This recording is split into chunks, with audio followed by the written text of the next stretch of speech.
Oakland A's fans are coming to terms with a devastating blow. It now looks all but certain the team will be leaving for Las Vegas. Sell our team! Sell our team! The future of the Oakland A's looks bleak, to say the least. With constant headlines of diminishing attendance and the front office's clear apathy in the construction of the 2023 team, everything points to an inevitable move to Las Vegas, making them the third team in the past decade to move out of the city of Oakland. It's unfortunate because the Athletics have built a rich history in Oakland, winning 6 AL pennants and 4 championships in a span of over 50 years.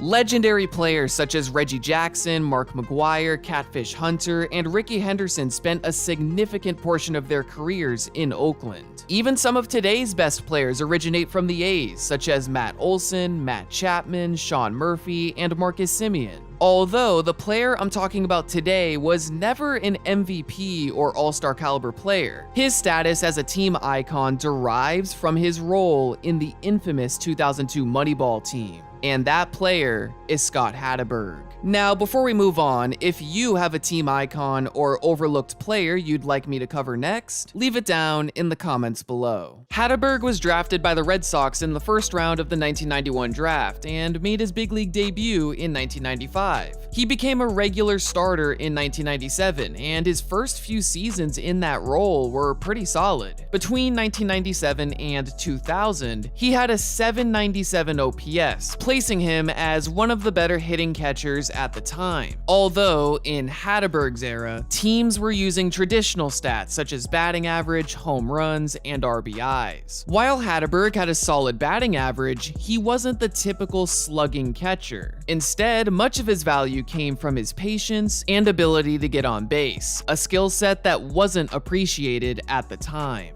So, any sort of roadblock in Hatteberg's career would put his starting spot in jeopardy. Well, in spring training 1999, Hatteberg dealt with elbow pain in his right arm. He tried to play through it, but on May 22nd, it was announced he needed surgery to repair his ulnar nerve. However, by the time he was ready to return in mid-August, catcher Jason Varitek had claimed the starting role. In fact, after his 112th game, which is how many games Hatteberg played in his best offensive season in 1998, Varitek had more doubles and home runs. Yes, Hatteberg had the superior average and OPS, but Varitek was the better power hitter and defender, so his starting role was safe. In 2001, Hatteberg had the opportunity to take back the starting job as Varitek suffered a season-ending injury in early June. However, apart from becoming the only player ever to hit into a triple play and hit a grand slam in his next at-bat, Hatteberg's 2001 season was not only uneventful, it was his worst offensive season to date. Coupled with his inferior defense and uncertain future as a catcher due to his nerve injury, Hatteberg was now viewed as expendable. On December 19th, 2001, he was traded to the Rockies for infielder Pokey Reese, who himself was traded for the second time in 2 days. Funny enough, Reese was released by the Red Sox a couple days later, but eventually re-signed with them for the 2004 season, a team that went on to win the World Series. Hatteberg shared some similarities with Reese, in that he was also released a couple days after being traded,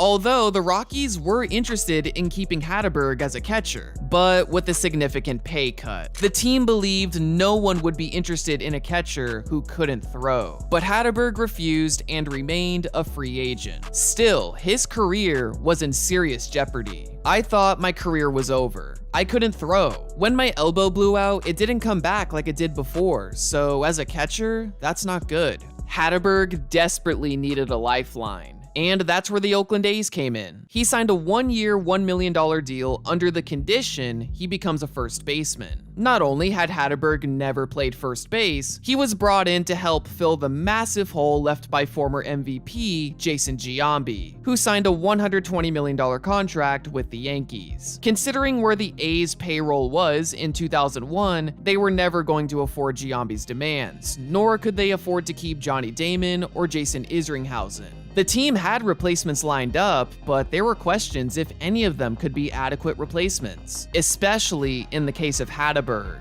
But he fit what the A's were trying to build. The 2001 A's finished with a 102-60 record, but lost in the playoffs to the powerhouse Yankees, who outspent the rest of the league. So the A's attempted to outsmart an unfair game. They began to embrace undervalued statistics such as on-base percentage. In contrast with batting average, on-base percentage accounts for both hits and walks, so it's a better measure of a player's ability to avoid making an out. Although a significant flaw is that it doesn't differentiate types of hits. That's where slugging percentage comes in, a stat that measures the total number of bases a player records per at-bat. This way, a single is worth less than a double, and the scale goes up from there. Now, in contrast with what the movie says, the A's already had a core of sluggers such as Miguel Tejada, Eric Chavez, Jermaine Dye, and Jeremy Giambi. This is without mentioning the trio of young all-star caliber pitchers they had, such as Barry Zito, Tim Hudson, and Mark Mulder. Regardless, a championship isn't won by your star players alone.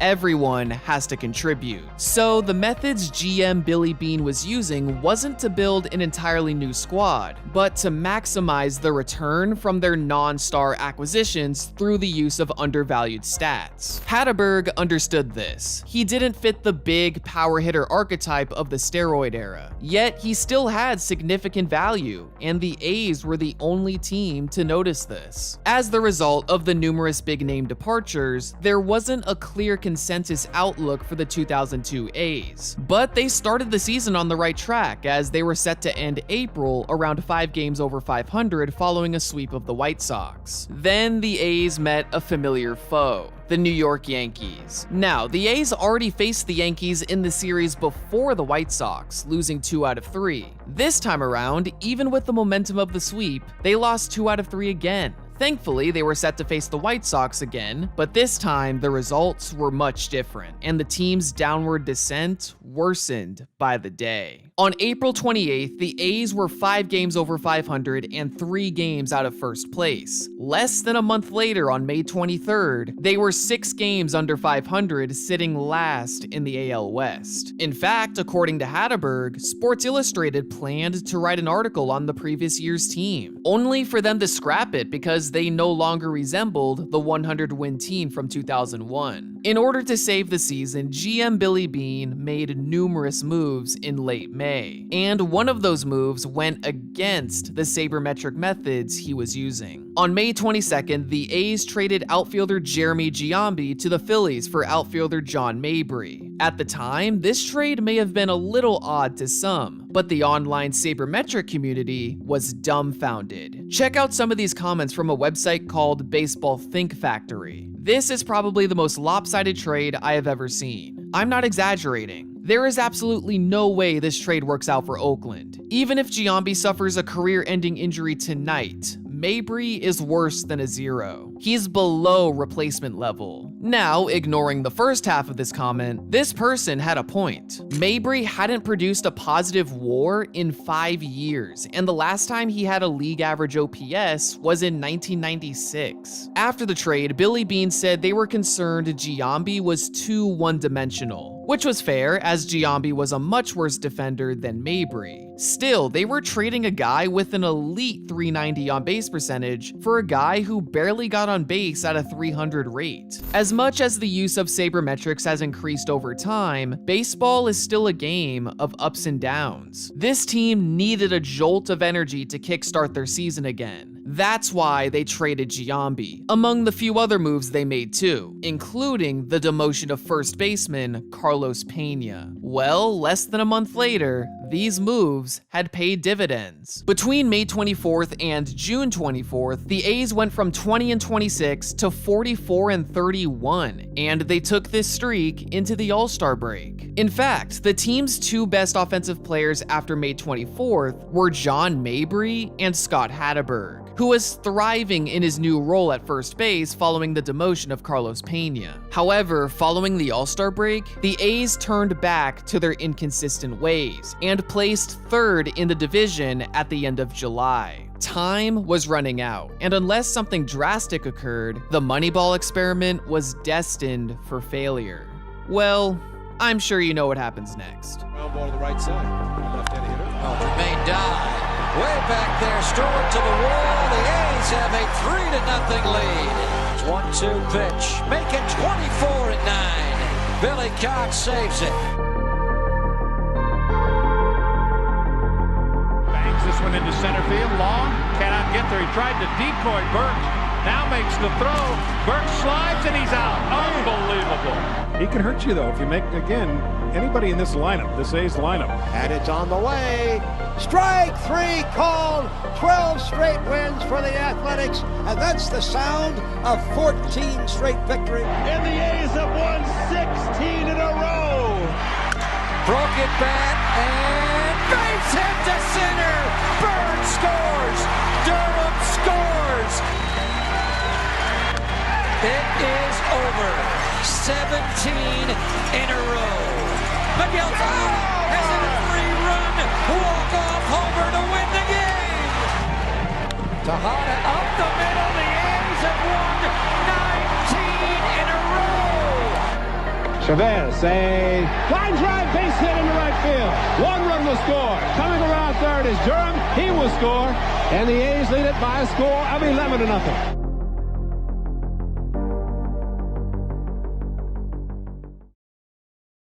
And the 3-2 delivery.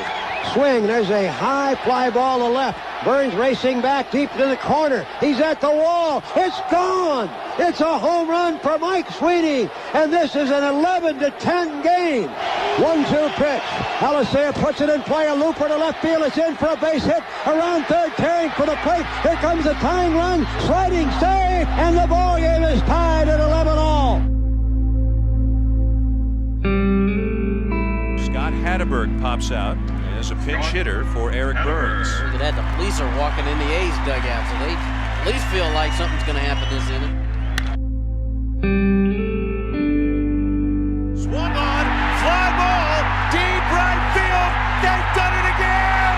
And it's 20 consecutive victories for the Oakland Athletics. 20 straight wins. A new American League record set with a swing by Scott Hatteberg. Interestingly, Hatteberg wasn't using his normal bat. He was using one he received from a random company. He hit well with it during batting practice, so in the spur of the moment, he decided to use it in this pinch hit appearance, and he never used it again. Nonetheless, Hatteberg had his infamous moment. The A's won 20 in a row, and with 103 regular season wins, they were set for the playoffs. However, they lost in the first round to the Minnesota Twins. This historic season was ended by the worst division winners of the 2002 season. Now, that's what the normal record says. In terms of expected record, the Twins were expected to finish 86 and 76, which would have put them outside of the playoffs as they had the highest difference in actual wins and expected wins. Although, in second place was the Oakland A's. Their normal record was better than the 2001 team, but the expected record tells a different story. So does this mean the 2002 A's were simply a product of luck rather than it being a triumph over baseball tradition? In some ways, yes, but that's the case for any successful team. Injury luck, momentum, scheduling, and many other components factor into a team's success. Plus, an expected record is based off runs scored and runs allowed, and it's not like the A's were playing completely above their ability. They were a fantastic team who got a favorable draw in the playoffs, but sometimes it just doesn't work out. It's easy to get caught up in what's expected or what's supposed to happen, but stats can only go so far. After all, as the saying goes, always expect the unexpected. The A's weren't expected to repeat a 100-win season, but their plan of acquiring players they deemed as undervalued by the rest of baseball unexpectedly worked. One of those players was Scott Hatteberg, who was expected to not find another team after the Red Sox trade. But not only did he have an unexpectedly great season with the A's, his career continued for an additional 6 seasons. The 2002 Oakland A's will forever be immortalized due to their unorthodox concepts and historic win streak. Hatteberg's home run not only set this record, it legitimized the Moneyball concept and turned him into a team icon for the Oakland A's, a legacy that continues on today.